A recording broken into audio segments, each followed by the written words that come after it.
Guys, konting kaalaman lang. Ito guys, itong hawak ko.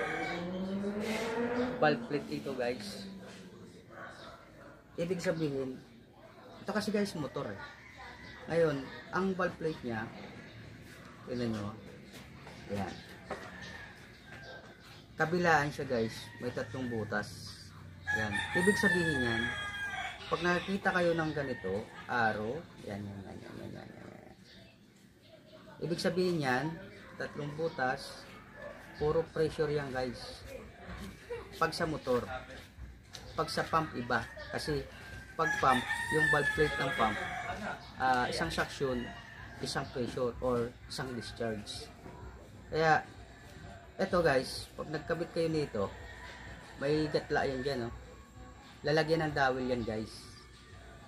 Tapos, may dowel siya dito sa head. Itong gatla na to, dito nyo ipapasok sa dowel para lapat na lapat yung pagkakabit nyo dito sa head ng motor, itong valve plate. So, yun lang guys. Sana may natutunan kayo. Thank you.